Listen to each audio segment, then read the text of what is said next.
Hello everyone, आइए आज बात करते हैं मिडिल ईस्ट मध्य पूर्व के बारे में। इसे वेस्ट एशिया या पश्चिमी एशिया भी कहा जाता है और इसमें एक बड़ा हिस्सा खाड़ी देशों का है।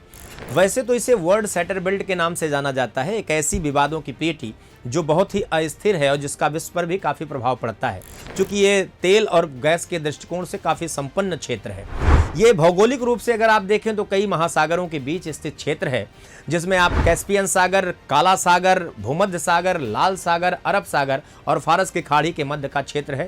ये पूरब में ईरान से लेकर पश्चिम में तुर्की तक फैला हुआ क्षेत्र है। इसमें जो मूल विवाद है वो है देखिए इजराइल और फिलिस्तीन विवाद। वैसे तो ये सभ्यताओं का, दो अलग अलग सभ्यताओं या समुदायों का विवाद है, मुख्यतः अरबों और यहूदियों का विवाद है।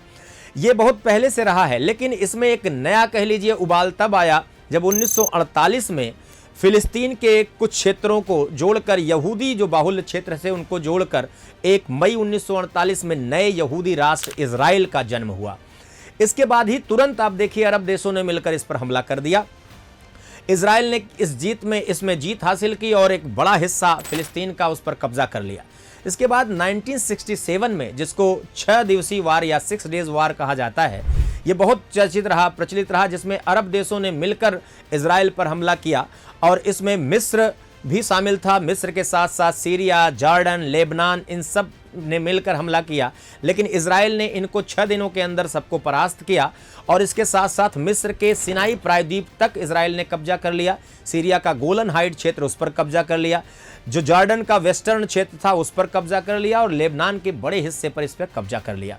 उसके बाद से ही विवाद और ज़्यादा बढ़ता चला गया।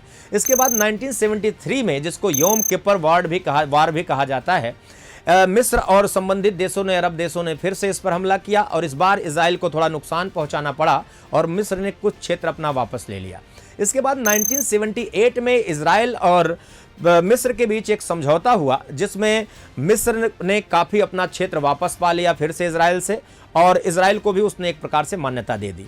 लेकिन उसके बाद से ही लगातार आप देखिए कुछ जो संगठन थे, जैसे लेबनान में एक हिजबुल्लाह, आप देखिए बहुत ही महत्वपूर्ण संगठन है जो शिया समुदाय से जुड़ा हुआ है और ईरान समर्थित है।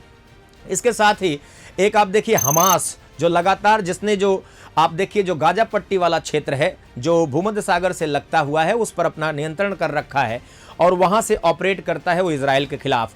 वो भी बड़े पैमाने पर ईरान से मदद प्राप्त करता है। लगातार विवाद आगे बढ़ते रहे। इसके बाद आप देखिए हुआ क्या कि 7 अक्टूबर 2023 को हमास ने बहुत बड़ा एक हमला किया और कुछ ही मिनट के बीच हजारों रॉकेट दागे इजराइल पर, जिससे उसका बड़ा नुकसान हुआ। यहीं से समस्या और बढ़ गई। इजराइल आक्रामक हुआ और उसने लगातार कई सारे क्षेत्र जो थे उस पर हमला किया, चाहे वो लेबनान का हिस्सा रहा हो, चाहे वो हमास का हिस्सा रहा हो, गाजा पट्टी का। और इसके बाद आप देखिए हुआ क्या कि फाइनली 27 सितंबर को हिजबुल्लाह जो संगठन प्रमुख हैं, उनको, नसरुल्लाह को उसने घुसकर लेबनान बेरूत में इजराइल ने मार गिराया।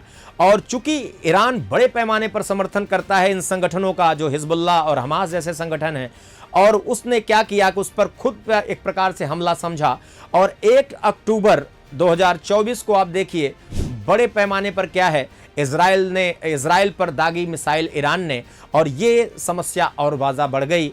अब इसके बाद ये स्थिति है कि आखिर इजराइल कैसे अब इसका प्रत्युत्तर देगा और इसमें अमेरिका की क्या भूमिका होगी। तो देखिए इजराइल जितना आक्रामक देश है वो निश्चित तौर पर हमला करेगा। हालांकि अभी ये कहा जा रहा है कि 5 अक्टूबर को ईरान में जो कुछ भूकंप जैसी स्थिति उत्पन्न हुई, वो कहीं न कहीं ऐसा तो नहीं कि परमाणु परीक्षण किया।